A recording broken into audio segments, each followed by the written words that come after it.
Welcome to Question of the Week.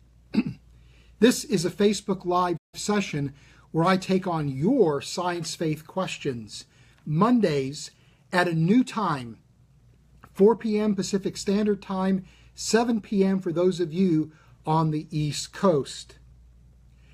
This week's question comes from Brian Brock, Stephen Joyner, and Paul Allison via Twitter, in which they ask, what is my perspective as an old Earth creationist on the recently announced discovery of 5.7-million-year-old human footprints on the island of Crete?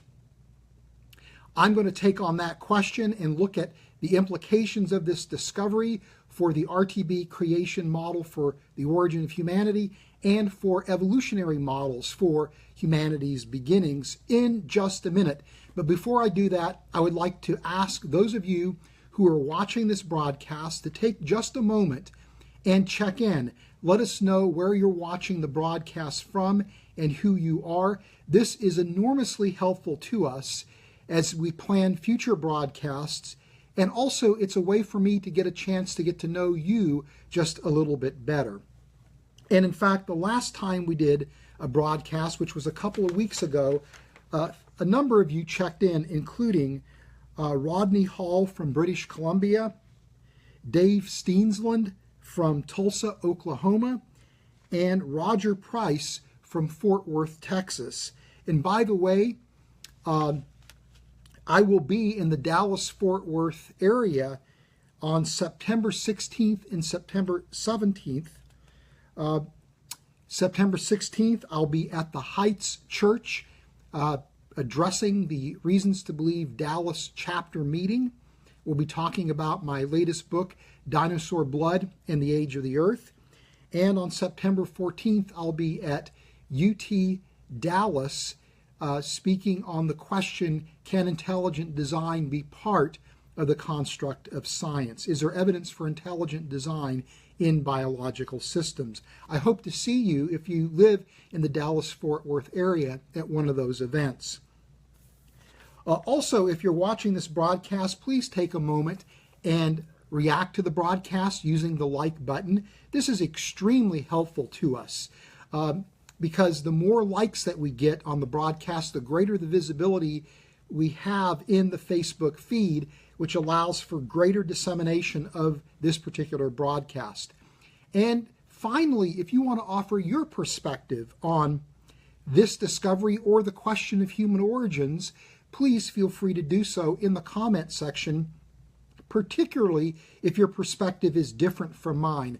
I want to foster an environment on my public figure Facebook page and my personal Facebook page where people can freely discuss science faith issues without any kind of censorship. Your perspective is valuable to me. I want to hear what you have to say on these issues.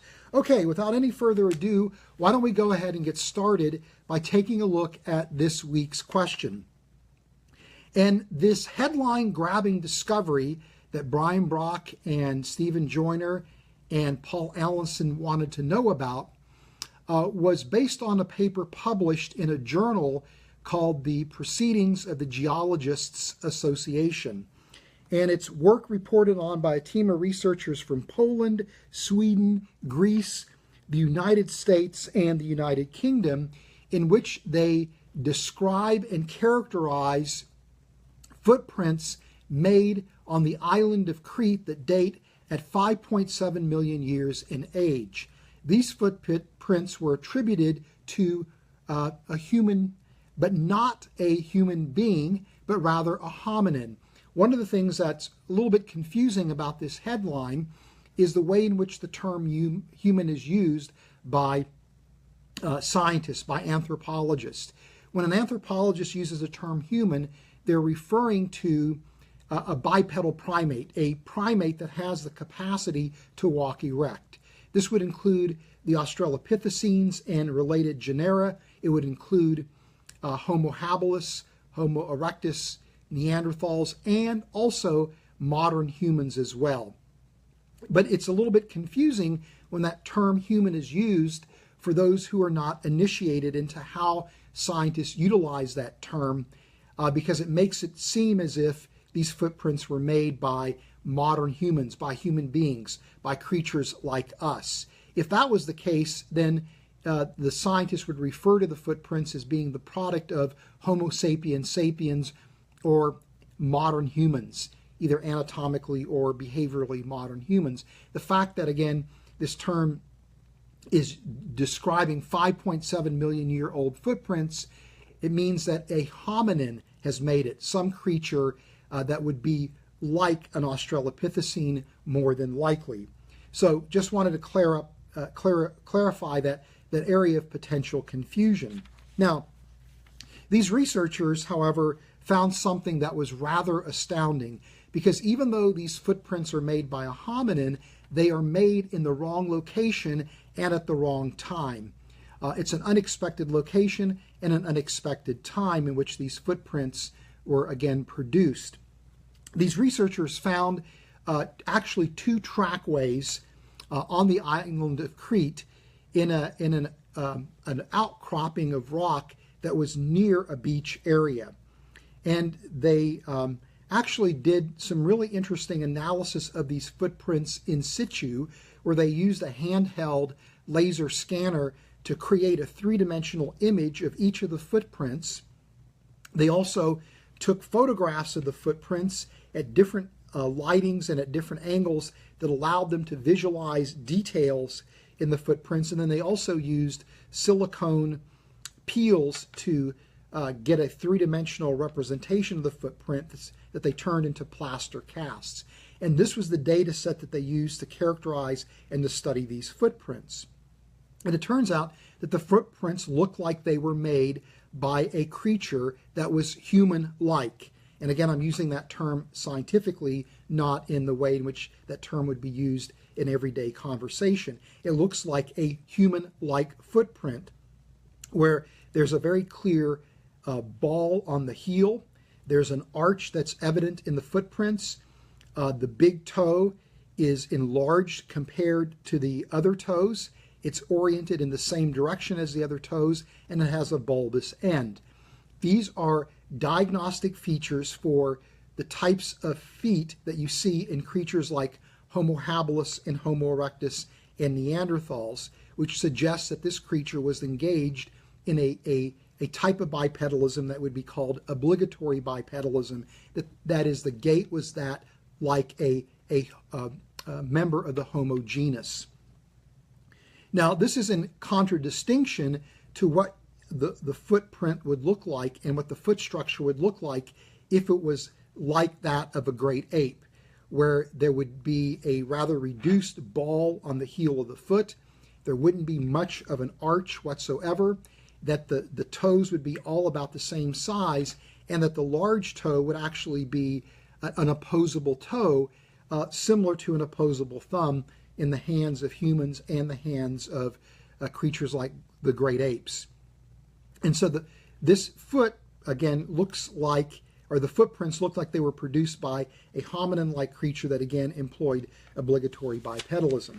Now, in and of itself, that's a pretty significant find, a very important find, but what really makes this discovery, again, so radical is the date that was determined for when those footprints were made, at about 5.7 million years in age. And the way in which the researchers determined the age of the footprints was to take advantage of an event in the Mediterranean Sea where it underwent desiccation at about 5.6 million years ago. This desiccation event produced a characteristic sedimentary type of layer that was just above the geological layer that housed the footprint trackways, meaning that these footprints must be older than about 5.6 million years in age. They also took advantage of foraminiferan remains in the different geological layers above and below the footprints. These microscopic creatures give a characteristic or a diagnostic age, and they determined that the range for these footprints based on the foraminiferan specimens recovered was about 3.4 5 million years ago to about 8.5 million years ago. But again, because the footprints are beneath this 5.6 million year old desiccation layer, they conclude that the range now for the footprints is between 8.5 million years ago and about 5.6 million years ago. But because the geological layer is very close, relatively speaking, to the sedimentary layer that documents the Mediterranean desiccation event, they conclude that the footprints are at about 5.7 million years in age. So in my view, the dates for the footprints seem to be fairly well determined. It looks like there's a reasonable level of confidence for the age of these footprints. Now, what does this mean in terms of the traditional evolutionary view for bipedalism? How does this fit into the hominin natural history and the natural history of bipedalism?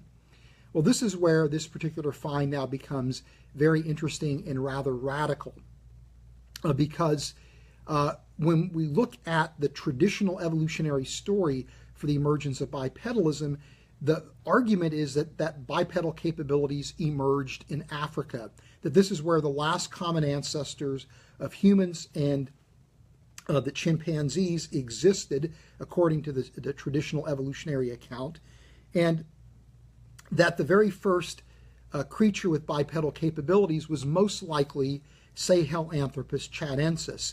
This is a hominin that was discovered a few years ago now in Chad, located in Central Africa. And based on the location of what's called the foramen magnum, which is the opening at the base of the skull that receives the spinal cord, researchers concluded this creature had bipedal capabilities. The location of the foramen magnum and its shape is diagnostic of bipedal capabilities. If a creature is a knuckle-walking quadruped, like a chimpanzee, like a gorilla, the foramen magnum is located towards the posterior portion of the skull and I think is more elongated in shape. If a creature has bipedal capabilities, the foramen magnum is located more towards the central area of the base of the skull and is more circular in shape. And based on that, it looks as if Sahelanthropus chadensis had bipedal capabilities. Aurorantugenensis is another hominin that was discovered a few years ago now, that dates at about 5.8 million years in age. Sahelanthropus chadensis, by the way, dates between 6 to 7 million years in age, which is about the time that evolutionary biologists believe that the lineages for humans and chimps diverge, again from an evolutionary perspective. So Sahelanthropus chadensis would be really close to that time where those two different evolutionary lineages diverge. Aurorantugenensis is just slightly younger, at about 5.8 million years in age, and based on a fragment of a femur recovered, ascribed again to Aurorantugenensis, it looks as if this creature again had bipedal capabilities, because the femur has again characteristic features if the creature has the capacity to walk erect. Ardipithecus cadaba dates also at about 5.8 billion years in age, and many people think of Ardipithecus as the genus that gave rise to the Australopithecines. Ardipithecus cadaba, again, dates at about 5.8 million years in age. Ardipithecus ramidus dates at about 4.4 million years in age. And we have a fairly nearly complete skeletal specimen of Ardipithecus ramidus. This is the Ardi specimen that has, again, evidence that this creature walked erect, but the foot structure of Ardi looks much more like that of a great ape than it does like the foot structure of a member of the Homo genus. And on that basis, people argued that the very first hominins that displayed bipedal capability, Sahelanthropus chadensis, Aurorantugenensis, or the Ardipithecus cadaba and ramidus, probably employed a crude form of bipedalism called a facultative bipedalism. Now, the Ardipithecus ramidus, presumably from an evolutionary perspective, gave rise to Australopithecus anamensis that shows evidence for bipedal capability, and anamensis gave rise to afarensis according to the evolutionary paradigm. And based on the Lucy specimen, it looked as if, again, Australopithecus afarensis employed a facultative form of bipedalism. However, researchers discovered the Laetoli footprints that date at about 3.7 million years in age that presumably were made by Australopithecus afarensis. And these footprints are located between two layers of volcanic ash, tuft layers that can be very well dated using potassium argon dating. And on that basis, it looks as if these footprints, again, are securely dated at about 3.7 million years in age. But yet the footprints looked like they were made by a member of the Homo genus. They looked like that of a human footprint, not ape-like in nature, and the gait looked like that of a human, not of an ape-like creature that would employ facultative bipedalism. And so this was a rather controversial debate taking place among anthropologists about the nature of the bipedalism displayed by Australopithecus afarensis. Well, this was more or less settled a few years ago with the discovery of a 3.6-million-year-old Australopithecus afarensis specimen that was nearly complete, that showed evidence that this creature, again, employed an obligatory bipedalism like you see for members of the Homo genus. And it turns out that the Lucy specimen was probably a rather deformed specimen that is not characteristic of Australopithecus afarensis. So it looks as if afarensis is employing kind of an obligatory type of bipedalism similar to what you see for members of the Homo genus. Now along comes these footprints that date at 5.7 million years in age that look as if these footprints were made by a creature that is employing obligatory bipedalism, some unidentified hominin that seems as if it had the capacity to walk erect with a foot structure much like that of the Homo genus. Now, on top of that, there is evidence that we talked about on a Facebook Live session in May, where we described the characterization of Greco-Pithecus freybergi by a team of researchers that analyzed a mandible and molars found in Greece and in Bulgaria that dated at 7.2 and 7.4 million years in age.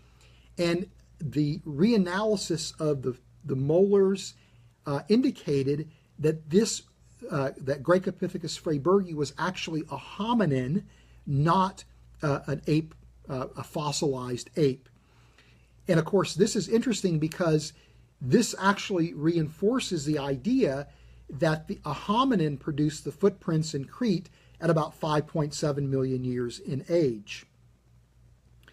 And so we don't know the identity of the creature that made the footprints, but now this is suggesting that the hominin lineage actually appeared not in Africa first, but actually appeared in Greece, in Europe first, and that this is where obligatory bipedalism emerges, not in Africa. And this idea is so radical that an article in New Scientist describing the discovery of the fossil footprints in Crete made the point that these researchers had a really hard time getting this work published in any journal because the conclusion was so radical. Nobody would believe it. It wasn't the quality of the science, it was the implications of the discovery that were so radical that people were hesitant to publish this work. And this was the same problem that the research team had that recharacterized the molar structure of Greco-Pithecus freybergi, which just shows you, again, how resistant the scientific community can be to discoveries that go against the traditional paradigm. Because now what this discovery is indicating is that hominins likely emerged in Europe, not in Africa, and that bipedalism actually emerged in Europe, not in Africa, which now renders the status of Sahelanthropus chadensis, Aurorantugenensis, and Ardipithecus cadaba and Ramidus uncertain. It looks as if you could regard these creatures as evolutionary side branches and dead ends, and that somehow there has to be a connection between Australopithecus afarensis and these hominins that were found in Europe. And this is such a radical idea, again, that it makes evolutionary biologists, it makes anthropologists really uncomfortable with the implications of this particular work. And so here is another example of a new discovery in anthropology that shakes the evolutionary tree. And I like to say that the evolutionary tree gets shaken so often that it's very little fruit, if any, left on the tree as a result of these kinds of discoveries. And this is one of the reasons why, as an old earth creationist, I am really skeptical about the claim that human evolution is an unassailable fact. I know that people like to point to the fossil record as providing evidence for human evolution, where the hominins in the fossil record are understood as being these transitional intermediates leading up to modern humans. And in a general sense, you could argue that the hominin fossil record does support the human evolutionary narrative. But the way I view these hominin fossils as an old earth creationist is that these were creatures that God created that existed and then later went extinct. And I would take the view that human beings are created through God's direct personal intervention, made in his image, and that there was a historical Adam and Eve, and that there's no evolutionary connection between these hominins and between modern humans, that the similarities that we see in their biology reflects common design as opposed to evidence for common descent. And it's discoveries like the 5.7-million-year-old hominin footprints in Crete, or the discovery of hominins in Greece and Bulgaria at 7.2 to 7.4 million years ago, that fuel my skepticism about the grand narrative of the evolutionary paradigm. Because when you press into the details, suddenly this evolutionary view completely unravels. And in fact, you could even argue that this particular discovery of the footprints in Crete at 5.7 million years in age, and again, the idea that Greco-Pithecus freybergi is a hominin, stands as a failed prediction of the evolutionary paradigm. When Thomas Huxley wrote the book, The Place of Man in Nature, and then Darwin followed that up shortly thereafter with the book, The Descent of Man, both evolutionary biologists argued that human beings are the product of an evolutionary history. And that these researchers, Darwin and Huxley, argued that there should be fossils discovered documenting this evolutionary ascent of man, and that the fossils should be discovered in Africa or in Asia based on the biogeographical distribution of the great apes and old world monkeys. And when researchers now have discovered this collection of hominin fossils in Africa that go back to 6 to 7 million years ago, again, the time where we think humans and the great ape lineage, or human and the chimpanzee lineages diverge, people would point to those fossils and say, this is evidence of a successful prediction made by Darwin and Huxley. This is not only evidence for human evolution, but it shows the predictive power of the evolutionary paradigm. Well, here we now have evidence that says the origin of humanity and the origin of bipedal capability looks like it must have been, from an evolutionary perspective, in Europe, not in Asia. That represents a failed prediction in my book. That is a failed prediction, and it raises all kinds of, again, interesting problems about the nature of the last common ancestor for humans and chimps. Again, what was the driving force for the emergence of bipedalism? But the point here is that the standard evolutionary story completely unravels with this discovery and the discovery just a few months ago of Gregopithecus freybergi as a hominin, not as a fossilized ape. And of course, this also falls on the heels of the failure of evolutionary biologists to clearly identify the transition between the Australopithecines and the Homo genus.